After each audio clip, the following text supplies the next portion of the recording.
Shalom saudara terkasih, salam jumpa bersama saya Romo Amo MSC dalam RSM Renungan 1 Menit pada hari ini Jumat 13 Januari 2023. Tentunya semoga Anda dalam keadaan baik dan sukses selalu.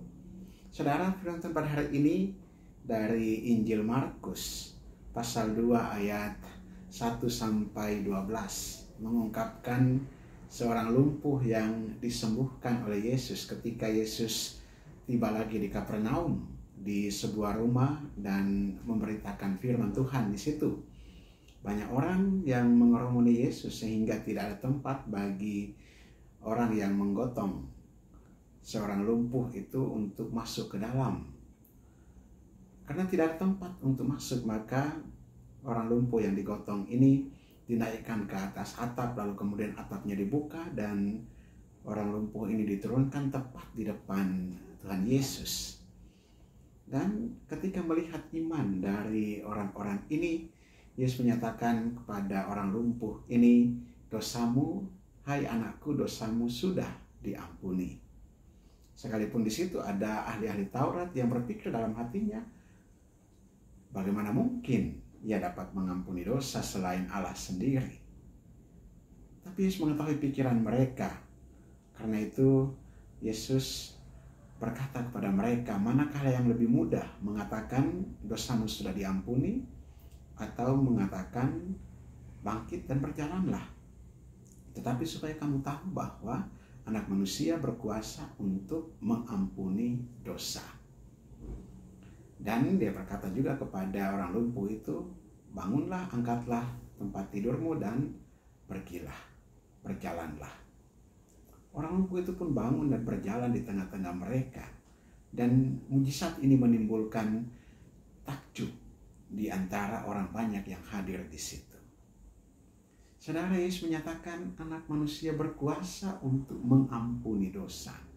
Ketika dia berkata dosamu sudah diampuni. Dengan menyatakan hal ini, Yesus menyatakan bahwa ia mempunyai kuasa untuk mengampuni dosa. Memang demikianlah nama Yesus. Dialah yang akan menyelamatkan umatnya dari dosa mereka. Itulah nama Yesus, dengan kuasanya untuk mengampuni dosa itu. Dan kuasa pengampunan dosa itu harus ditempuh melalui sengsara wafatnya. Bahkan darahnya harus ditumpahkan sebagai kurban pelunas dosa kita, dosa umat manusia. Dan kuasa pengampunan ini juga ketika dihubungkan dengan kematiannya, penebusannya, maka inilah misi Yesus yang sebetulnya, yaitu misi pada penyelamatan lewat pengampunan dosa, lewat wafat, disalib, dan menumpahkan darahnya sebagai tebusan bagi banyak orang. Darah perjanjian baru, perjanjian penebusan melalui kurban Kristus sendiri. Dan hari ini kita rayakan dalam Ekaristi. Setiap kita merayakan Ekaristi, kita merayakan kurban penebusan dosa. Karena itu ketika kita merayakan Ekaristi dengan satu penghayatan yang sungguh-sungguh akan penebusan dosa melalui Kristus yang sengsara, wafat, dan bangkit, melalui darahnya yang tertumpah ketika kita menyantap tubuh dan darah Kristus, disitulah kita mendapatkan pengampunan dosa.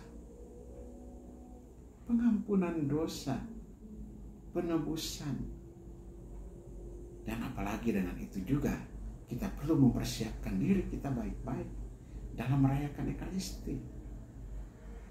Perayaan Ekaristi dibuat sedemikian rupa, disusun sedemikian rupa sehingga tata perayaan itu kemudian mengantar orang untuk berjumpa dengan Tuhan yang kudus dan suci itu. Sesuatu yang luar biasa indah.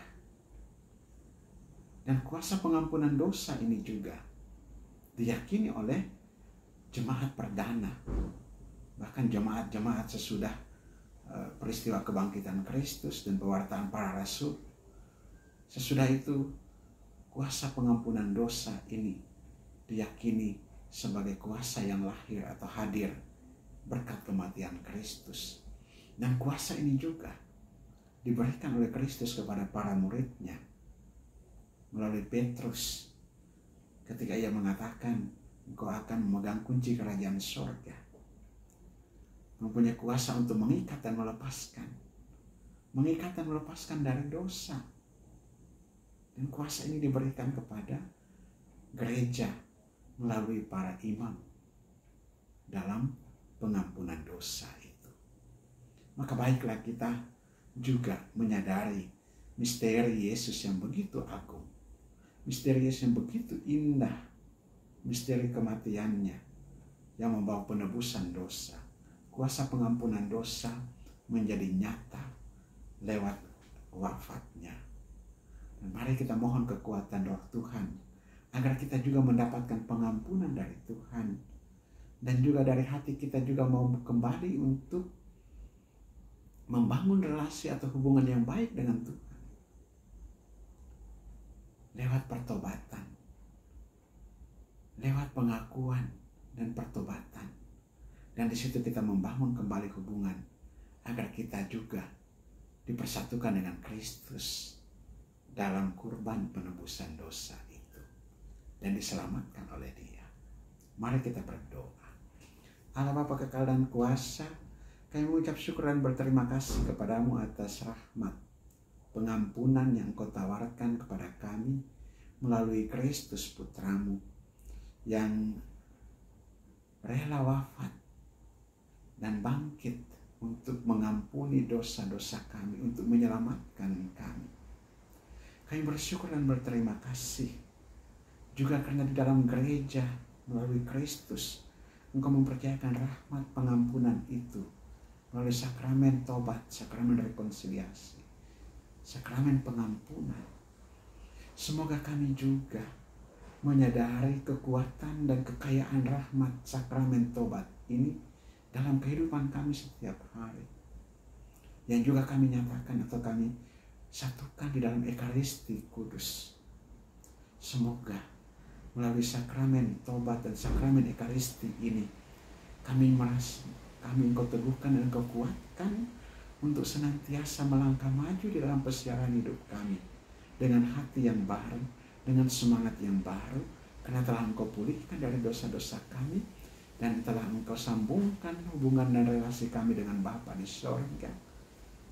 Akibat kedosaan kami, Engkau telah mendekatkan kami kepada dan membawa kami kepada keselamatan.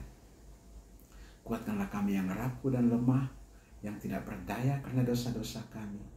Dan juga angkatlah kami dari sakit penyakit kami, agar kami juga memperoleh penebusan dan keselamatan di dalam Dikau. Demi Yesus Kristus Putramu Tuhan dan pengantara kami yang hidup dan berkuasa, kini dan sepanjang segala masa. Amin. Berkat Allah yang Maha Kuasa turun dan tinggal atas saudara sekalian, Bapa dan Putra dan Roh Kudus. Amin. Saudara terkasih, apabila Anda berkenan dengan renungan ini dan belum subscribe channel ini, diperkenankan untuk membantu subscribe dan klik tanda lonceng agar Anda juga dapat memperoleh update renungan 1 menit setiap hari. Dan bagi saudara-saudara yang membutuhkan doa-doa, bisa juga menuliskan di kolom komentar agar juga dapat saya doakan dalam doa-doa pribadi maupun ekaristi. Dan bagi saudara-saudara yang hendak membagikan renungan ini, diperkenankan untuk membagikan kepada saudara-saudara seiman lainnya agar juga menjadi berkat bagi mereka. Shalom, Tuhan memberkati.